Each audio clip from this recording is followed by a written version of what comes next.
Tagal di ako nag-live. Eto na. Okay. I'm gonna need someone's help right here. Ayan. Hello, everyone. Hello. What a wonderful evening it is.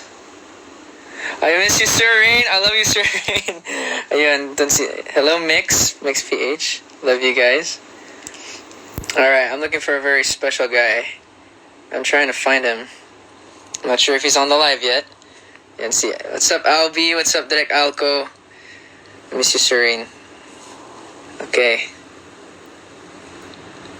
Wow, it's been such a long time since I've gone on IG Live. I'm not used to things anymore. Kumusta? How's everyone doing? How's quarantine? How's everyone holding up? Guys, we're gonna be having a really special live with Keshi, and I'm sure I had a wonderful interview with him a couple of weeks back. So if you have any, what's in your earphones go? If you guys have any questions for him, don't be afraid to ask the questions. It's gonna be there he is.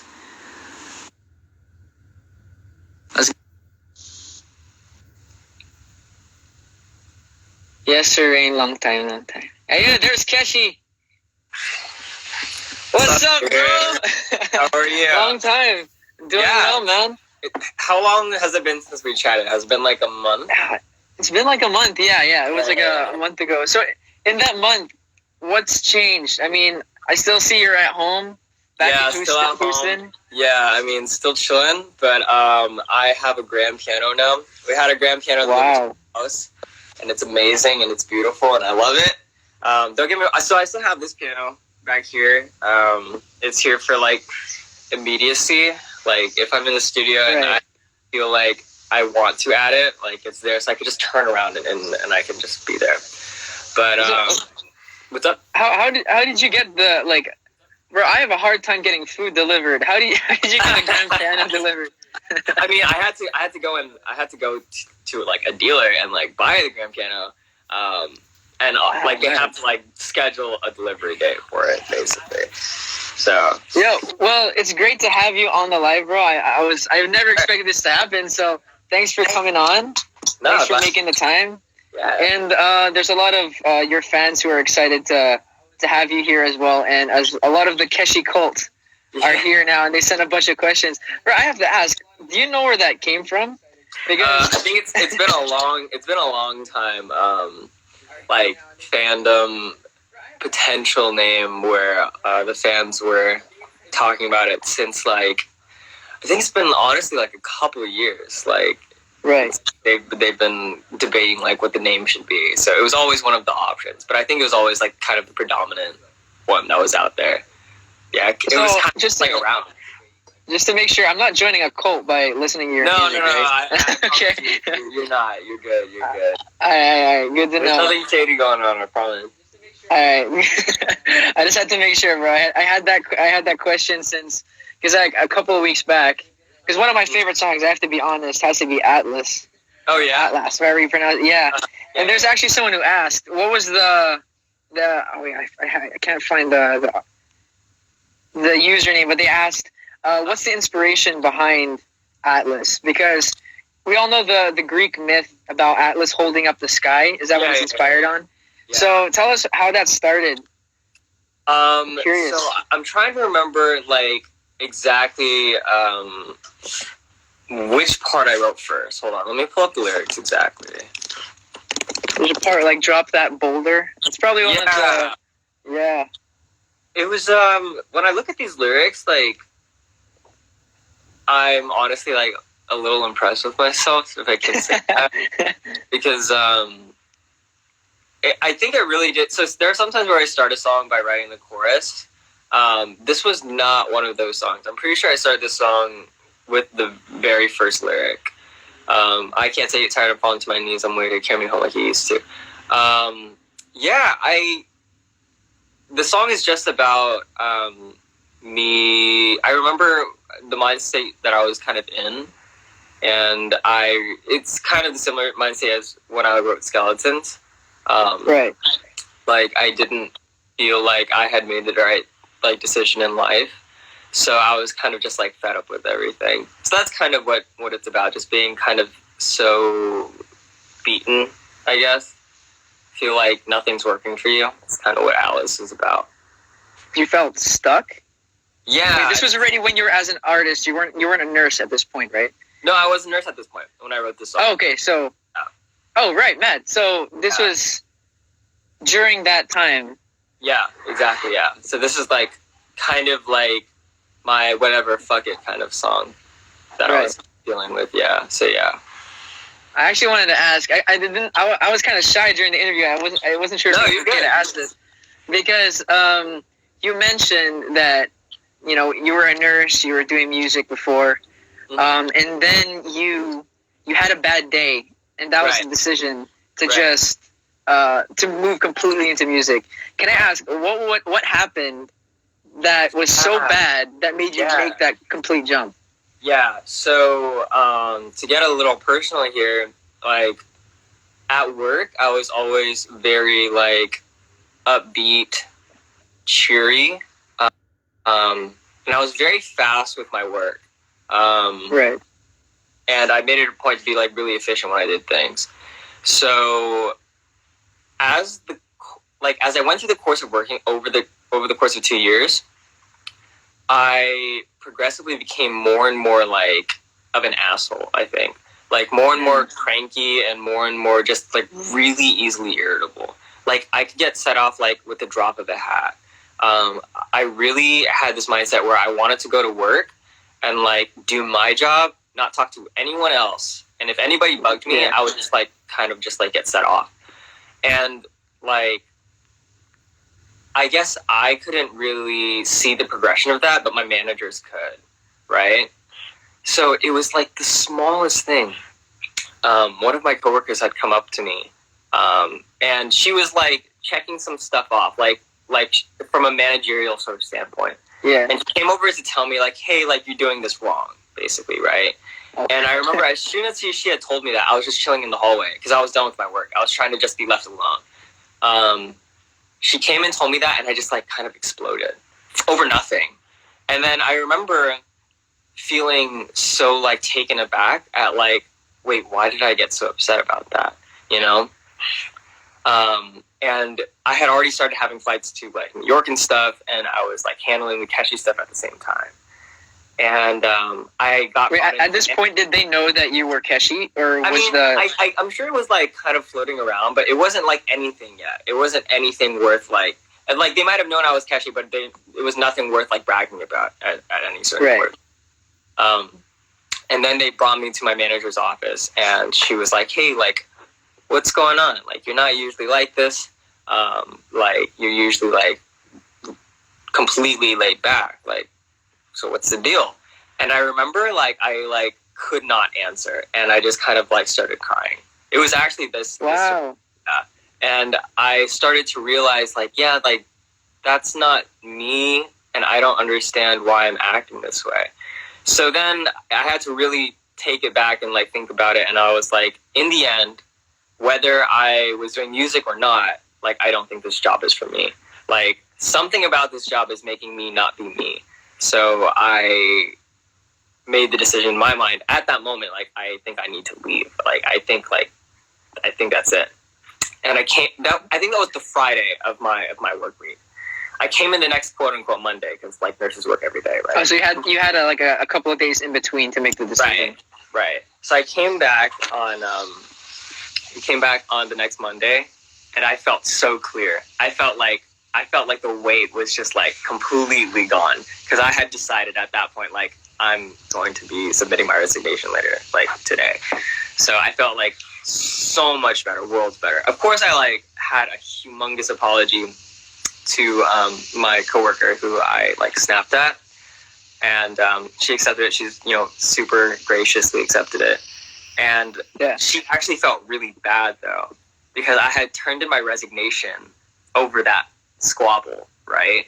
Oh, so she felt responsible in a way? She was just like, she came up to me and she's like, Casey, like nurses need to be tough. Like, you can't like leave like interaction. And I was like, yeah, I don't think you get it. Like, I'm trying to like do something else right now. It has nothing to do with nursing or you. Like, I'm trying to like go do something. So yeah, that was pretty much it. On a normal day, what would you have to do? Like, I have a couple of friends and family, like cousins as well, that are nurses or doctors, and I know like the hours that they work. But when you were a nurse, what were the things that you had to do, like on a daily basis? I would to go through my day. There's 9 o'clock meds, so every patient they start getting treatment like at 9 o'clock. They're scheduled for it. Well, for the most part. So like any sort of pills or like injections that they need, they start. But you can start giving them an hour before, to up to an hour later. Beyond those times, it is too early or too late. So you have to follow like to that regimented schedule, right? So it gets tricky, right? When there are things scheduled at like 8 or 10, 8 and 10 and 11 and 1, right? So then you're like, oh, like how do I do this so that I can optimize my time? So you can give the 8 and 10 o'clock meds at 9, and you can give the 11 and 1 o'clock meds at 12. Because they're that's like how you schedule things out. So you block it out that way so that like you're not wasting so that you don't have to go into the room at 8, 10, 11, and 1. You don't have to go 4 times. Okay, so you can just go twice. Yeah, exactly. Did you have any times where there was like a, I don't want to say, like I know like you come, did you ever have to interact with someone who was like high on medication? And then they were like really weird and like really intrusive and stuff? Yeah. I can't like go into like so many specifics because of just like legal reasons, but I mean, whether like there are patients who like go to the emergency room because they're like doped up, they're like really high, or there are patients that you have to give medication on the floor and they also get kind of like confused. So that happens, for sure. Has anyone like burst out at you, like maybe not like when they were like not sober or intoxicated or anything, just out of frustration or anger or pain or whatever? Has everyone like burst out? Really? Hasn't heard? Yeah, just mad. That's one of the things like I couldn't take about the job. Like, there's always somebody mad at you, whether it's your coworkers, your boss, or the patient, or their family, or the doctors. Somebody's mad at you. It doesn't matter what you did. You're wrong always. And I could not take I just couldn't take being the receiver of somebody's like aggression unreasonably. I was just like, why am I dealing with this?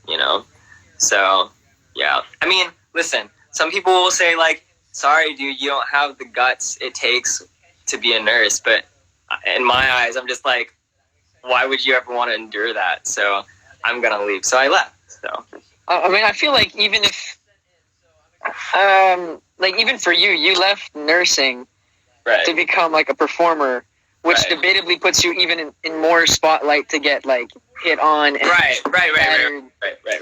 I mean, but you're making more music now, which is better for you rather than just swallowing all that stuff before. Yeah. It's different. I mean, they're similar, but they're very different in my eyes. I think I much prefer this. Has there ever been a time where like I want like face to face? Because people will bash you online. Like they can say whatever they want online. They don't have they don't have to be responsible there. Has anyone ever come up to you at like a performance and like hated on you face to face? Oh no, but I had one poor experience with a fan, and basically it was at a Houston show, and I had a meet and greet for every single concert on tour, and for Houston especially, the line to say hi was enormously long. Well, home court, right? Yeah, exactly. So. Yeah. And there was security there, and they were basically saying like, hey, you have to wrap it up because like we're closing. So like me not wanting to like keep people longer than they need to be there, I had to kind of like move the line along. So everyone just like one picture, one like small greeting, and then we have to go, right? I guess maybe that's our mistake for having meet and greet with like anybody who wants to come. It just wait. Was it you though, or was it someone who was like facilitating the meet and greet? It was somebody who's usually there's someone. Oh yeah. It was like the guard that was standing there, like helping move the line along. Basically, was saying like we have to move along. And there was one fan who wanted to do like a bunch of poses for like a picture and stuff. Ooh. Yeah, and she was taking a lot of time, so I had to be like, I'm sorry, like we can only do like one picture, and thank you for coming, but like we can only do one. And she threw a bit of an attitude, and she basically like had this notion of like, I came all the way to see you and you won't like do these poses for me. But then to me personally, it felt kind of like, I'm not like an animal that'll like just do tricks for you. Like I came to perform for you, you know? But after I didn't do the pose, she just like walked off. She didn't even like do a picture or like anything. She just like stormed off. And I was just like, okay, thank you for coming, you know? But it did leave a sour taste in my mouth. And it made me realize like there are some people out there who are going to... It's kind of a similar thing as the nursing thing, right? They're just going to see you as, like, not a person, I guess. So. Well, like, it's really going to... There's a thin line. I'm sure you know that thin line. It's, like, the thin line of being, like, in the middle of the gray area of... In between being, like, appreciative to your fans and then being, like, they think they own you. So yeah. How do you balance that out? Dude, I'm still trying to figure that out. I think honestly the way that I've been doing that is just like be appreciative of all my fans and all my listeners.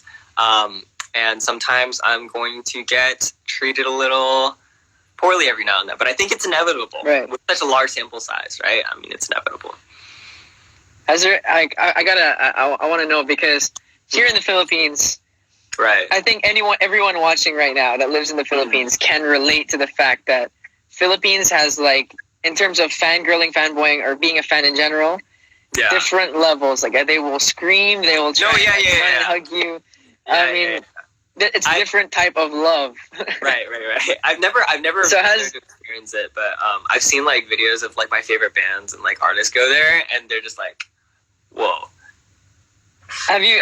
Are you a fan of any K-pop? I wouldn't say K-pop. I like a lot of K-R&B. Right, okay. But, like, I think majority of anyone from Korea, whether it be an actor or a performer, if they come here, the crowds, man. And I'm sure if you came here as well, there would be a lot of people waiting for you. But my question is, since you've had, like, a lot of live performances and you had, like, meet and greets before, has there been anyone that's... I mean, sometimes there are some, like, I don't want to say horror stories, but, like, people will run, like, break through security, it goes in slow motion, and then just, like, jump on you. No, Have you ever been kissed by a fan? Oh, have I? No, I've never been kissed by a fan before. Nobody's really ever gotten, like, super out of line, like, at a meet and greet or anything. So, I think that's, like, pretty good so far. Yet to see, though. Knock on wood. Knock on wood, no. Yeah. There's actually a question here that I want to read. Yeah. It's from, this is Den Harvey Lowell. This is on Twitter. At Ask Keshi, what is your favorite tattoo? You have a sleeve, don't you? Yeah, I have a whole sleeve. Is that right? Yeah, it's right over here. I can just kind of... Let us see. Yeah. So I got this done in Japan, in Shinjuku. And I met an artist who was gracious enough to work on me. And this is my favorite one. I mean, like, all of it. But, I mean, I specifically asked for 3 of these peonies all over. So I have one here, and one here-ish. I can't remember. Somewhere around here. What is the tattoo actually of? What's the design? It's just, like, a big sleeve. It has a tiger on it. It has, like, things that you'd see in, like, a traditional Japanese sort of Irezumi tattoo. So, like, floral stuff is a common theme. Like, certain patterns are a common theme, like waves or, like, wind bars or that sort of thing. So, yeah. Right. Yeah. Okay. I mean, I think I've been kind of selfish with... I've been asking all the questions I want to ask. I haven't been asking the questions that the people have been sending in. So, okay, let's just go through a few of them real quick. Yeah. Okay, here's one from EJB Chapter. If there was one thing that you would give music up for, who or what? and why? Oh, what? Like, say if you had like a relationship with your dream person, would you give up music for them? I couldn't give up music. Oh my god. Honestly, I couldn't give up music for anything. But for the sake of answering the question, like, of course I would. I'm like my family. I guess. Like, this is like the only thing that I could think of that I would possibly trade it for. It's like so inherent to my being, like so foreign to think about. But yeah, my family. So if let me ask another question though. If you had, like one of those superhero movies, and you're the superhero, but you have to sacrifice. Like, let's say it's a gang movie or like a gangster movie. They end up breaking your hands in order for you to save your wife or your girlfriend, whoever it may be. And would you either walk away, leave your girl there, and keep your hands, or have your hands broken, never be able to play the guitar again? Okay, honestly, the hands